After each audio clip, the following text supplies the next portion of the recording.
All right, Al, we just did the record keeping for last week. Another 19.2 units from Monday to Sunday. So a dime player per unit player makes 19,200 last week. Even though you had a little losing week yesterday, Al, you can't win every day.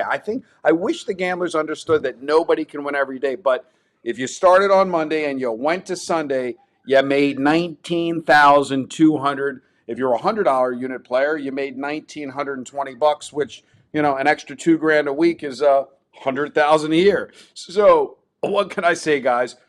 We have had one losing week on the unit betting system this season, this since January 1st, and we've just been rocking and rolling. We're up about 101 units in the last 7 weeks, and really, there's nothing to complain about other than we got. Yeah, but I mean, I don't care about 7 weeks. What are we like going all the way back to September at the start of football season? It must be like 500 some units. Yeah, I'll let Costi do the math on that, or I'll get with our bookkeeper Brett, and he can give us an updated version. I don't go back, but yes, it's up well over 400 units back to September 2nd of last year. I know that in terms of winning weeks and losing weeks from September 4th to March 17th, 22 winning weeks, 6 losing weeks in that period of time, which I'm sure matches up with what you're doing on your brain and your bookkeeping over there, which is why, like I say, when these guys email you or email me or text you or text me about individual events, I go, buddy, 22 winning weeks, 6 losing weeks, and we're going to worry about the one individual game here, the one I individual. know. I had Yeah, one. as I said the other day, I'm a year by year guy. I'm not I a had week by week, day by day, game by game. I had a pleasant call with a lady by the name of Pamela in Mississippi. She watches you and I every single day. She said she's not a member, but she was saying that she was going back and forth with her boyfriend, and her boyfriend, her significant other, loved Tennessee yesterday, and she heard us talking about Houston on the video. And I explained to her that, loving an individual game is not what's going to make you money 22 weeks out of the last 29 weeks. You know what I mean? An individual game is just an individual event. You got to, and look, admittedly, it's very hard for a lot of people to get their head out of this, to think that way, because they don't do it for a living. Well, I know a lot of smart people who love Tennessee yesterday. There's nothing wrong with loving Tennessee in that game. Tennessee's a hell of a team. I happen to be on Houston, but I understand why someone might have wanted to bet on Tennessee. Well, let me ask you this question. Yeah, so it actually happened, right? You won your cousin's dinner. Yeah, he just called me. He's going to meet me in Washington, D.C. in 4 weeks to pay off the bet. Oh, and he was. Well, listen, whoa. If he's going to meet you in Washington, D.C., do me and Costi get to tag along? No, it's with a bunch of friends, but it's kind of like with a close group of friends. No, I know. I'm just messing with you. Yeah, so it's but he was funny because yesterday he was saying he's like saying like, well, it figures I would lose that bet, and he's explaining like why it made sense why he would lose, and I replied to him like, you had a 94% chance of winning the bet. The sports books were offering 16-1 on that prop bet. Like I gave you an even money bet on something that you had a 94% chance to win on. Exactly. So don't tell me it made sense that you shouldn't have won. I mean, like you gave it away and like was going to just buy you dinner and just happened to win the bet. So there you go. Real quick, if you want to, people who don't know what we're talking about, like I bet my cousin that all 4 number 1 seeds would win their regions.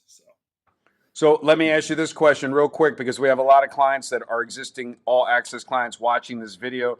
You had a 6-unit play on the Crown Conference. You just explained to me before the video the shenanigans where bets were canceled in legal sports books in most states.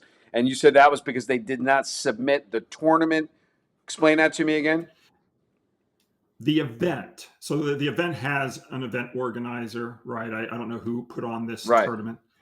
They did not submit the event to various regulatory bodies of the various states that have legalized gambling. So because the event was not approved by the regulatory bodies, you can't wager on it. So the sports books did put up the odds. Then the state's regulatory bodies must have contacted them and said, hey, wait, we never approved this event. So then the sportsbooks had to take down the odds. And to make matters worse for some of the bettors, they had to void the bets because they really weren't allowed to take the bets in the first place. So the sportsbooks' hands were tied here. They really couldn't. They couldn't. They need to keep their license from the states. So this is what they had to do.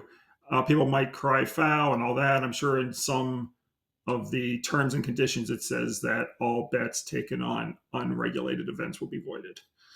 So if you bet offshore or with a local credit guy, yeah, you got your wager in. And if you bet legally in a state like I had a lot of clients in Colorado reach out to me, New Jersey reach out to me. Obviously, those states, or even if it was in my state, Maryland, where it's legal, if I would have tried to make the play on my FanDuel or DraftKings app, it would have been voided. And if the bet actually made it in, where a couple of my clients in New Jersey got the bet in, they then went back and canceled the bet and returned the money. Yeah, and they return the money whether you won or lost, and Correct. nothing was going on here. The sports books didn't want to do this. Obviously, they're not in the business to do this kind of stuff and to create bad will. They want to create goodwill, but they really had no choice, from my understanding of what happened here. And it's the same old story. If you had the bet in and you won, you cry foul. And if you had a losing bet in, you're like, well, they saved me money. Yeah. So with that being said, like guys, although I would like to see on the gambling forums, I'd like to hear from people who had the losing sides actually say, yes, they voided my bet too. Well, you want to see them void both sides of the game. The little search that you did while we were on the phone prior to the video was, everybody thinks back to conspiracy theories. Oh, there was something wasn't on the level, or maybe the game could have been fixed and they found out ahead of time and they pulled it down. This is all shenanigans.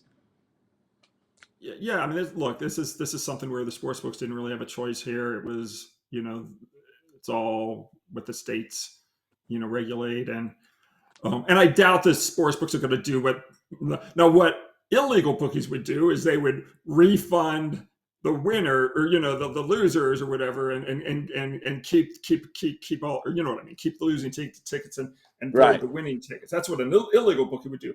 There's no way DraftKings or FanDuel, because it would take 5 seconds for that to get on the internet, and that would be the worst relationship here in the history. So yeah, it's unfortunate, but believe me, DraftKings and FanDuel don't like this any more than the bettors like this. And guys, there's plenty to bet on. We still got NBA, we got the NCAA, we have the NIT, or you can just not even do anything and just bet on Oak City Thunder every day. No, it's a joke. I just happened to look over and saw they're up one. The 10th point spread winner in a row. I mean, can you imagine the contrarian bettor who's stepping in front of that freight train thinking, because the line, oh my God, these guys. I don't know, but they're now 49-24 ATS. The best season ATS record. They are probably going to get it. It was 53-28-1 ATS is the best 82 game ATS record, and they are within, When you say best season, you mean like period in all events? Regular season. Oh, wow. Best 82 game regular season point spread record was 53-28-1 ATS. They are now 49-24. So they only have to go 4-4, whatever, the rest of the way. Who was that team? Who was the team? I tweeted about it yesterday. I could go on my Twitter feed to see who it was, because I don't even remember. But it was, some team was 53-28-1. I want to say it was a Celtics. Oh, I think it was a 2008, that great 2008 Celtics team. I'm pretty sure it was the team. Got it. I can try to find my Twitter feed and see, but I think it was a 2008. And I got it right here. Big Al McMordie. The Oak City Thunder are making a run at the best 82 game regular season point spread record, at least since 1990. when my database starts. The Celtics went 53, 28, and 1.65% in 2007-8 season. Oak C is riding a 9-game ATS win streak and is 48, 24, and 3, 6.666, the number of the beast. Well, and then everybody came. Then somebody puts under your. So what's the pick? He goes, I'm not making a pick. I'm just stating a fact. He goes, so what's the pick? Oh, my God. With that being said, guys, pick up the All Access. Send me a text message, 7 days for $1,000. We're still running that promo. I'm looking over to right a corner, 3 minutes and 19 seconds left. Oak City Thunder is up 137 to 106. I think they probably will cover this game and hit that 10-game streak. We didn't talk about it. What is your complimentary selection?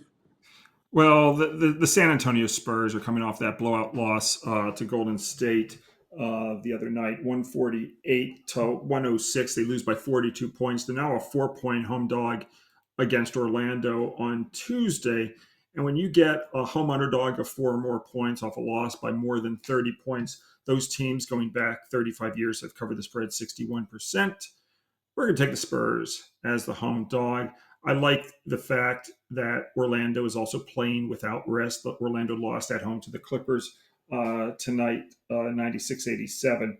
The Spurs have also done, historically, they've done well against unrested opponents. So we'll take San Antonio plus the 4. San Antonio plus the 4. I must read you this comment on Twitter since you sent me over to your Twitter page because I know you probably don't read your comments. I do on Twitter, but I don't need you to read anything bad. This is great. Oh. Big Al's database has to be worth more than NASA landing on the moon. I hadn't seen that one yet. Who said there you go, guys. Send me a text message and you too can land on the betting moon. Good day and good luck. Jeez.